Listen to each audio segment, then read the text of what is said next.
Case थे और आज कल की रिपोर्ट अभी थोड़ी देर में अभी जारी होने वाली है, उसमें आज जो रिपोर्ट जारी होगी उसमें 3,583 केसेस हैं, 3,583 केसेस हैं। एक तरह से दिल्ली, जैसा मैंने हमेशा कहा है कि दिल्ली ने सबसे ज़्यादा मुश्किल कोरोना की स्थिति को एनकाउंटर किया है। दिल्ली के लिए ये चौथी वेव है, देश के लिए ये दूसरी वेव हो सकती है, लेकिन दिल्ली के लिए ये चौथी वेव है, चौथी पीक हम लोग एनकाउंटर कर रहे हैं। लेकिन ये वाली पीक में जो देखने को मिला है कि एक्सपोनेंशियली इंक्रीज हो रहा, बहुत तेज़ी से केसेस दिन ब दिन इतनी तेज़ी के साथ केसेस बढ़ते जा रहे हैं। ये चिंता का विषय है, लेकिन घबराने की ज़रूरत नहीं है। हम सरकार में इस स्थिति के ऊपर पूरी नज़र रखे हुए हैं और जो भी उचित कदम उठाने की ज़रूरत है वो सभी कदम हम लोग उठा रहे हैं। इसको पूरा जो डेटा हम लोगों ने देखा है उसके हिसाब से ये केसेस तो बहुत तेज़ी से बढ़ रहे हैं, लेकिन इस बार ये जो कोरोना की चौथी वेव आई है ये पिछली वेव से कम सीरियस हैं। कम सीरियस मतलब कि एक तो मौतें काफ़ी कम हो रही हैं और दूसरा लोगों को अस्पताल में और लोगों को आईसीयू में जो भर्ती होते हैं वो काफ़ी पिछले उसके मुकाबले काफ़ी कम हैं।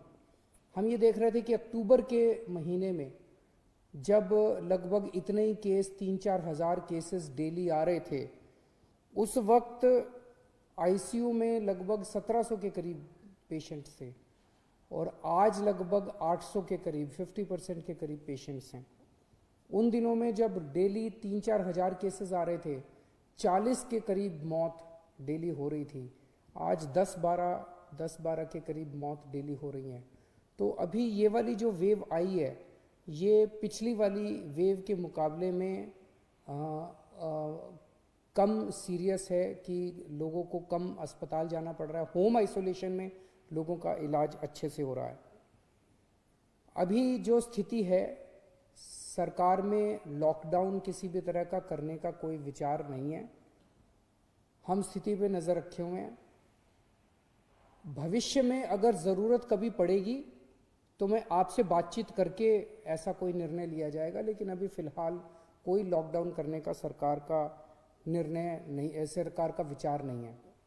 लेकिन आज हमने मीटिंग करके ये देखा कि अस्पतालों में और कितनी व्यवस्था करने की ज़रूरत है, ताकि अगर लोग बीमार हों और वो अस्पताल में एडमिट होना चाहें तो एम्बुलेंस की व्यवस्था, अस्पताल की व्यवस्था, वेंटिलेटर की व्यवस्था, ऑक्सीजन की व्यवस्था और आईसीयू की व्यवस्था, ये सारी व्यवस्थाओं के ऊपर आज हम लोगों ने विचार किया है और इसके लिए पूरा प्लान तैयार किया है कि कैसे कैसे किन किन स्टेजेस के अंदर आईसीयू के बेड्स बढ़ाए जाएंगे, कब कब प्राइवेट अस्पतालों के अंदर आईसीयू के बेड्स बढ़ाए जाएंगे, कब कब सरकारी अस्पतालों के अंदर कितने कितने बढ़ाए जाएंगे, उसकी हम लोगों ने पूरी प्लानिंग की है। तो हॉस्पिटल मैनेजमेंट, हेल्थ मैनेजमेंट पूरा सिस्टम जो है, कोरोना में अगर आने वाले समय में केसेस इसी तेज़ी के साथ बढ़ते हैं तो उसको ध्यान में रखते हुए हम लोगों ने आज पूरी प्लानिंग की है।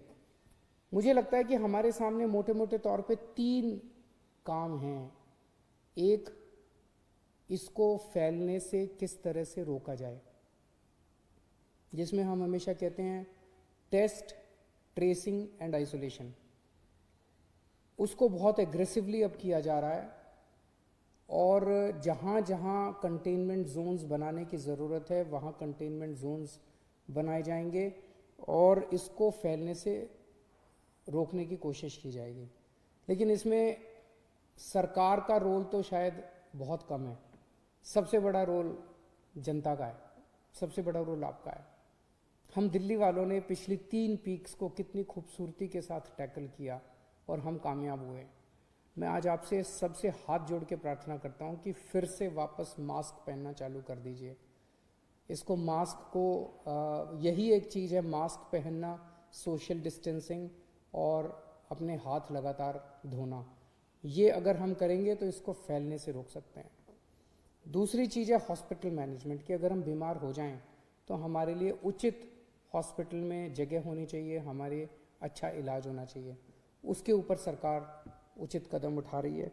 और तीसरा है वैक्सीनेशन। वैक्सीनेशन के ऊपर सरकार पूरा ध्यान दे रही है। हमें लगता है कि जितना ज़्यादा वैक्सीनेशन किया जाएगा उतना ज़्यादा इस बीमारी पे काबू पाया जा सकता है। हमें खुशी है कि केंद्र सरकार ने 1 अप्रैल से 45 साल से ऊपर की उम्र वालों के वैक्सीनेशन की इजाज़त दे दी है।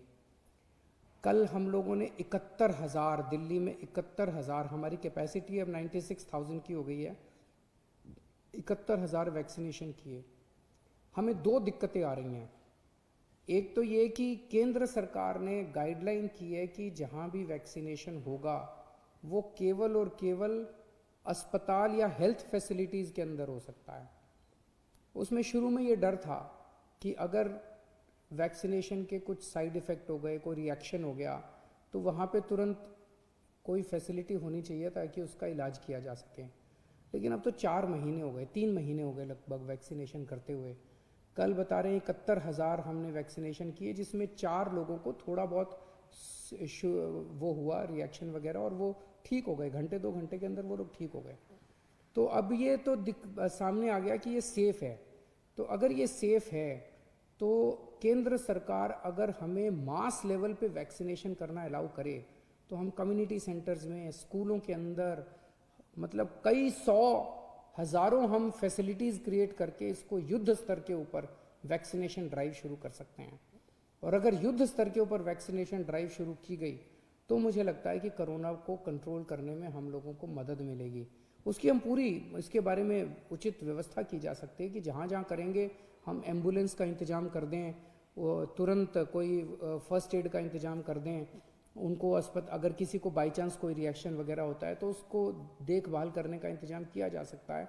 लेकिन अगर हम नॉन हेल्थ फैसिलिटीज़ में अलाउ नहीं करेंगे तो इसकी एक सीमा है जिसके बियॉन्ड हम नहीं जा पाएंगे।